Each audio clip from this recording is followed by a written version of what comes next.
110వ కీర్తన. ప్రభువు నా ప్రభువుతో సెలవిచ్చిన వాక్కు, నేను నీ శత్రువులను నీ పాదములకు పీఠముగా చేయు వరకు నా కుడి పార్శ్వమున కూర్చుండుము.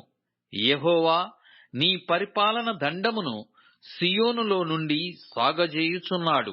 నీ శత్రువుల మధ్యను నీవు పరిపాలన చేయుము. యుద్ధ సన్నాహ దినమున నీ ప్రజలు ఇష్టపూర్వకముగా వచ్చెదరు. నీ యవనస్తులలో శ్రేష్ఠులు పరిశుద్ధాలంకృతులై మంచు వలె అరుణోదయ గర్భములో నుండి నీ యొద్దకు వచ్చెదరు.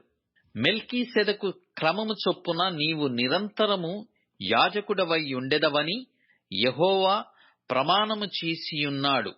ఆయన మాట తప్పనివాడు. ప్రభువు నీ కుడిపార్శ్వమందుండి తన కోప దినమున రాజులను నలగగొట్టును. అన్యజనులను ఆయన తీర్పు తీర్చును. దేశము శవములతో నిండియుండును. విశాల దేశము మీది ప్రధానుని ఆయన నలగగొట్టును. మార్గమును ఏటి నీళ్లు పానము చేసి ఆయన తల ఎత్తును. యెహోవాను స్తుతించుడి.